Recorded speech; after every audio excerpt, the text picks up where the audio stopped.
Palace is famous as the crowning place of Scottish kings, but there's just as much history to be discovered in the gardens. From courageous plant hunters to the Earls of Mansfield, generations have shaped this space. And today, a passionate head gardener is adding a new chapter. I'm here to meet Brian Cunningham and to explore a garden where history, nature and creativity all come together.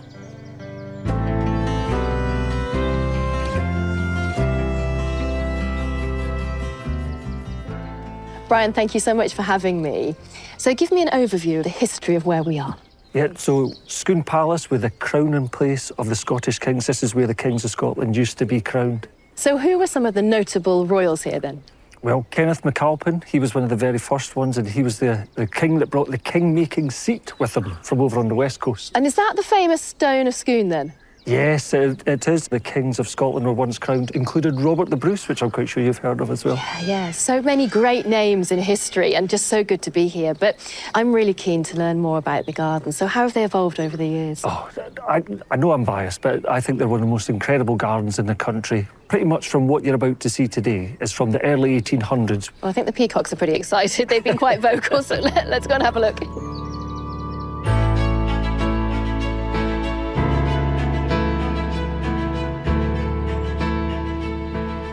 Now, we've walked into a beautiful tree-lined avenue. Where are we now?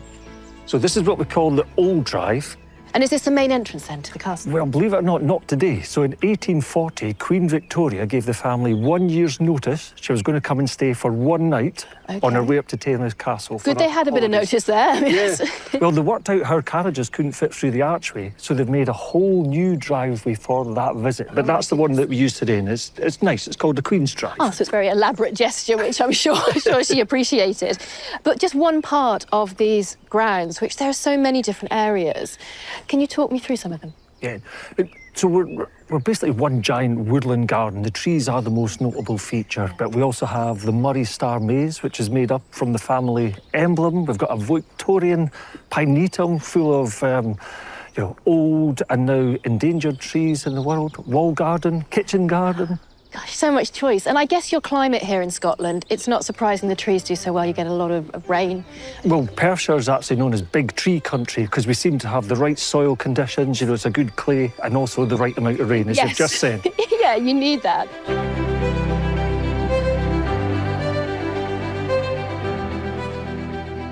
And you have a big event coming up.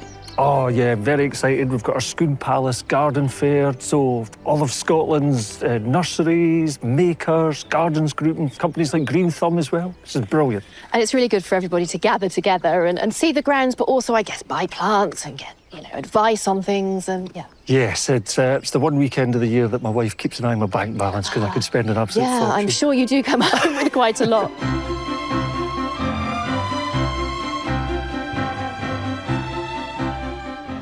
Now, Tanya, you're a really important part of this estate as one of the volunteers. How long have you been here and what brought you here? I've been here now for around 2 years. I live very locally, so I was quite familiar with the grounds and had brought the children down. And so I really wanted to get involved and help to keep the grounds beautiful. And they certainly do look beautiful. And do you have a favourite spot? Yeah, we're sitting in my favourite spot. In the sunshine? Yeah, in the sunshine. Yeah. This is the walled garden, which I just find truly magical. And actually my favourite part of the walled garden just here is the wedding garden. It was virtually overgrown grasses 2 years ago when I first joined, and we've worked very closely with the gardening team to get it looking as beautiful as it is today. And behind me, I noticed these glorious, fully in blossom fruit trees.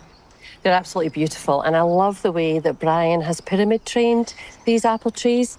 I believe that this refers back to the garden's origins in about the 1860s or so. They would have trained their trees like this, so I like the nod to the history. Yeah, and I love the way they mirror the conifer trees above, that Christmas tree-like shape. They're beautiful.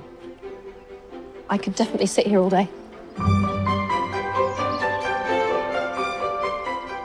Now we're here in the kitchen garden, and I guess this time of year there's such promise in in the beds being bare and just waiting to have that produce planted. You know, the glasshouses right now are just jam-packed full of the brassicas, the sweet corns, the tomatoes, the courgettes. They're all ready, just waiting for the weather just to settle that wee bit so we can get them all planted. Well, it's looking good today, isn't it? And I notice you've got quite a lot of soft fruit out. So what have you been planting along the wall? So we're going to have red currants, blueberries, black currants, saskatoons. Oh, I don't know a saskatoon. Yeah, so that's from the northwest of America. It's quite nice. It's kind of like a blueberry, a wee superfruit. Yeah. It's very nice. With a great name. Yes. And is it a balance for you between what looks good ornamentally, but what is productive as well in here, I guess? I think so. I think that's important. At the end of the day, we attract a lot of visitors to Scone Palace, and it's important that they get to see colour as well as produce. I think it's good for us gardeners to show and encourage them to do it at home. That's it. And also, you don't have to have a vast space. You can have a container, a small pot to grow any amount of soft fruit or vegetables or salad or whatever it is. That's right.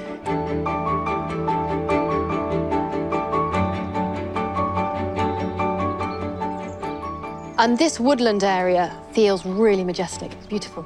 It's one of my favourite parts of the garden. So from 1847, this was planted up as a collection of conifers. So we call it today our Victorian pinetum. But the 4th Earl of Mansfield just had a fascination for all these exotic conifers that were coming into the country at that time. Look at that one over there. Gosh, it's like multi-trunked. I think that has to be the most impressive tree. So that's a western red cedar. To the Native Americans, it's the tree of life.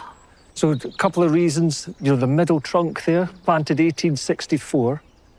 And then the lower branches hang down on the ground. They naturally layer, become trees in their own right. Yeah. So that tree's into about its 4th generation. Now, David Douglas is really associated with Scone Palace, isn't he? Yeah, he's someone very special to us. The great man was born here in the wall garden that we've just seen. He did a 7-year apprenticeship there before he became one of our great plant hunters over in the northwest of America. Bringing so many plants over, he met a bit of a sticky end, I think, didn't he? Yes, 35 years old. He was blind in the one eye. He was struggling to walk, fell into a boar trap, but we don't know whether he fell or was he pushed. There was a local convict escaped from Botany Bay. Yeah, interesting stories, but it just goes to show the lengths they went to bring plants back to this country. We owe them so much, don't we? We do, and, you know, is there any garden, any street that you walk down that we don't have one of these plant hunters to thank for? So the trees here, were any of these ones that the great man himself grew, started off? Well, I've got one very special that I think you might like to see.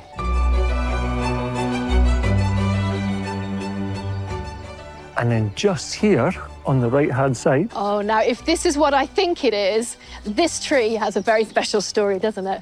Yeah, this is one of those great trees that's been grown from seed, sent back by the great man himself. By David Douglas from his original plant hunting trips. This is, well, you can't get better than this, can you? This is the original. No, it's an absolute beauty. And I love from the side that we came, you get to see all the cracks. Smooth skin at such an age, but absolutely glorious.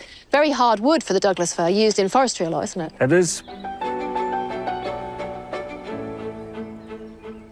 Why is the whole estate so special to you? That's a good question, but I think for a gardener, there's everything here a gardener could ever want. We've got the horticultural history, the age of the trees. I do love it. I feel at home here.